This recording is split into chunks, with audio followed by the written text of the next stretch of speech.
एक गांव में एक गरीब शिकारी रहता था।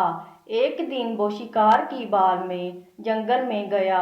वो सारा दिन शिकार को ढूंढता रहा, पर कुछ भी ना मिला। उसको वहीं पर रात हो गई। उसने सोचा कि चलो नदी के किनारे छिप कर बैठ जाता हूँ। जब हिरण रात को पानी पीने के लिए नदी के किनारे आएंगे तो उसका काम हो जाएगा।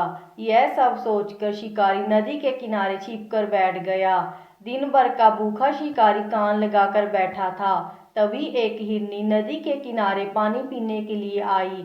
उसे देखकर जैसे ही शिकारी हिरनी को तीर मारने लगा, यह देखकर हिरनी बोली कि मुझे मत मारो, मेरे पेट में बच्चे हैं। जब बच्चों का जन्म हो जाएगा उसके बाद मुझे मार देना, मैं तुम्हारे पास अपने आप ही आ जाऊंगी। शिकारी के मन में दया आ गई। उसने तीर को पीछे हटा लिया।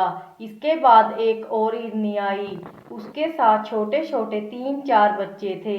शिकारी ने सोचा कि इस बार ठीक है, इस हिरनी को मार देता हूँ। पर वो हिरनी भी शिकारी के सामने दया की भीख मांगने लगी और कहने लगी कि अगर तुम मुझे मार दोगे तो मेरे इन छोटे छोटे बच्चों का क्या होगा, ये किनके सहारे जिएंगे।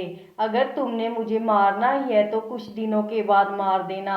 शिकारी ने दया कर कर इस बार भी अपना तीर पीछे हटा लिया। उसने थोड़ी देर बाद वहीं पर एक हिरण पानी पीने के लिए आया। उसको देखकर शिकारी ने सोचा कि अब नहीं छोड़ूंगा, इस हिरण को मारकर ही दम लूंगा। अपने प्राण संकट में देकर हिरण ने बोला, आपने मेरी हिरनियों को तो छोड़ दिया, पर मुझे मार दोगे।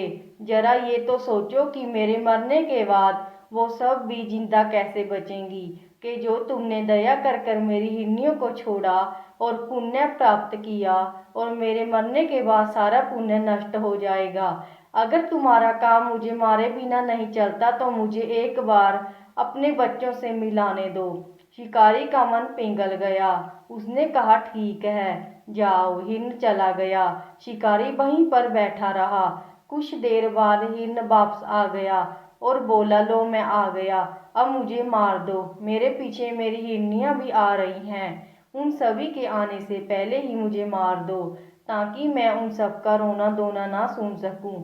शिकारी ने देखा कि हिरनियां आ रही हैं। वह सब हिरनियां मरने के लिए तैयार हैं।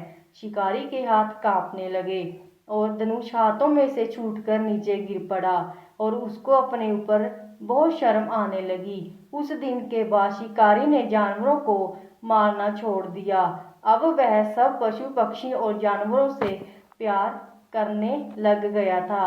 अगर आपको हमारी ये कहानी अच्छी लगी तो चैनल को लाइक और सब्सक्राइब जरूर करना। धन्यवाद।